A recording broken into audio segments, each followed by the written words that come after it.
مولایا صلی وسلم دائما ابدا علی حبیبک خیر الخلق کلہم۔ سامعین کرام، آج کا موضوع کیا اللہ تعالیٰ سے اپنی مال و جان کا سودا کرنا ضروری ہے؟ جی ہاں، دیکھیں، جو لوگ اپنی زندگی کے مقصد میں یعنی ان کو اپنے زندگی کے مقصد کا اگر احساس ہے، اگر کسی کو بھی، اور وہ اپنی حقیقت کو جانتا ہے اور اپنے منزل سے واقف ہے کہ اللہ ہی میری منزل ہے اور اللہ کے راستے میں چل کر اللہ تک پہنچنا ہی میری منزل اور مقصود ہے۔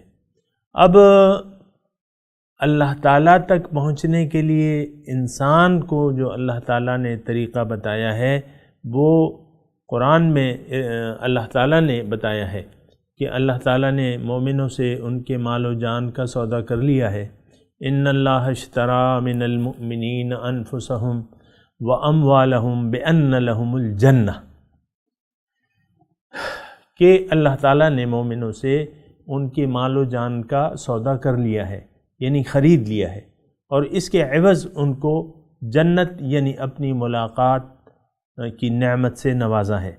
یعنی اللہ تعالیٰ سے اگر کوئی ملاقات کرنا چاہتا ہے، یعنی روز حشر اور قیامت میں، یا مطلب یہ ہے کہ اخروی زندگی میں، اور کوئی شخص اگر یہ چاہتا ہے کہ جنت میں چلا جاؤں، اور جنت کیا ہے؟ اللہ تعالیٰ سے ملاقات، اس کی دیدار، اس کے قرب کی، اور اس سے ملاقات کا دوسرا نام کیا ہے؟ جنت۔ اگر کوئی بھی شخص یہ چاہتا ہے، یہ بات بڑی ضروری ہے اس کو سمجھنا سامعین کرام، کہ آپ اس طریقے سے اس بات کو سمجھیں کہ آپ نے اگر جنت جانا ہے، دیکھیں قیامت میں ہم جب جائیں گے، یعنی روز حشر جب ہم سب جمع ہوں گے، تو مخلوقات کے دو حصے ہوں گے، یعنی مخلوقات مطلب ہم انسان، اس کے دو حصے ہوں گے، دو کیٹیگریاں ہوں گی، فریق فی الجنت و فریق فی السعیر۔ ایک ٹولی جو ہے وہ جنت میں ہوگی اور ایک ٹولی جو ہے جہنم میں ہوگی۔ تو یہ بات آپ کو سمجھنا بہت زیادہ ضروری ہے اور اس پر یقین کرنا ضروری ہے۔ اور ایک بات اور نوٹ کر لیں سامعین کرام، کہ اگر ہم جنت کے لیے کوشش نہیں کر رہے، اگر اللہ ہمارا مقصود نہیں ہے، اگر ہم اللہ کے راستے پر نہیں چل رہے، تو پھر یقینی طور پہ ہماری منزل غیر اللہ ہے۔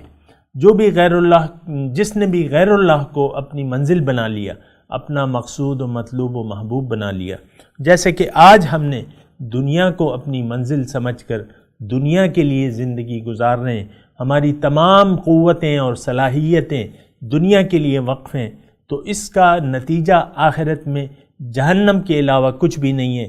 یہ بات اچھے طریقے سے نوٹ کر لیں۔ اور اگر آپ نے اللہ کو منزل بنا کے اللہ کے راستے پر سفر نہ شروع کیا، تو اللہ تعالیٰ آپ سے ناراض ہوگا۔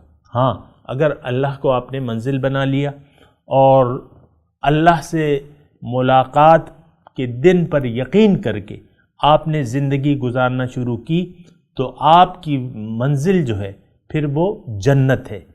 یعنی ظاہر ہے کہ آپ کو اللہ سے ملاقات کی امید بھی ہے، اور آپ زندگی میں اس کے لیے زندگی گزاریں گے۔